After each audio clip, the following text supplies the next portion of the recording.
Well, I love the fact that we must have compared notes this morning as we got dressed. Yes, absolutely. You look fabulous. So do you. Okay. I love your jacket. I'm sitting here. I have the privilege of sitting here with the fabulous Meredith Rollins, who is just coming up on her 2nd year anniversary at Redbook. And your success has been amazing. How do you figure out what's right? Because Redbook is a brand, and it's a brand that's connecting with your readers.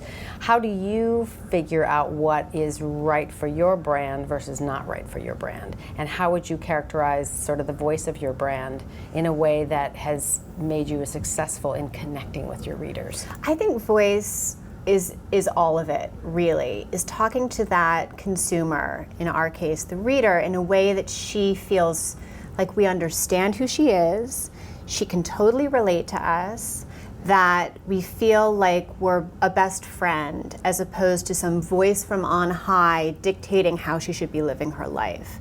And that kind of warmth and conviviality really goes a long way in making the reader feel like this is her brand, and she trusts us because we're experts, but she also knows us and she feels like we understand her. And I think that that really has been sort of the secret sauce of the Redbook success to date. A lot of the client universe out there has wants to appeal to your readership, right? Because it's women in that sort of broad demographic. Yeah. What insights have you discovered or seen in terms of themes and patterns over the last maybe couple of years, or even more recently than that? What are the insights you've seen, and what advice do you have for marketers who want to be as relevant to your readership as you are? I think the stuff that has worked best for us and that I get the most positive feedback on is focusing on real women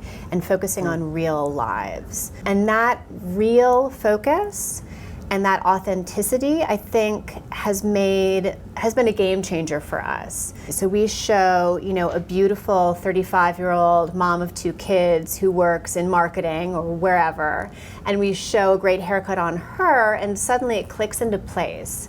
And the reader knows, okay, well, this could work on me, or I have hair texture like this woman, or my skin tone is like hers, or my body shape is like hers, or these are all 20-minute recipes and I know they're gonna work for me because that's all the time I've got. That makes a lot of sense. You hear the word authenticity being used a lot in marketing and advertising, and especially as many brands and communication moves into content. Authenticity is key. Authenticity and relevance, which are a couple of the themes that that you're really hitting home. So where do you see brands finding success in using content these days in engaging ways? I think the key thing, again, to go back to authenticity, is just to feel like you're not wasting her time with information that's not going to serve her in some way. I mean, this is true particularly for my audience, which is really kind of the millennial mom and up.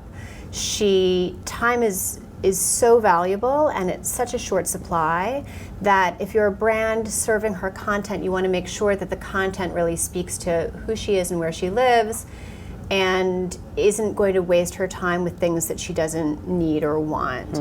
And that, again, it's transparent and it's authentic, that she knows it's coming from a brand. She's a smart lady. They all are. They can see that. So give her a way to use your product that she hasn't thought of before, or give her information that she might not reach elsewhere.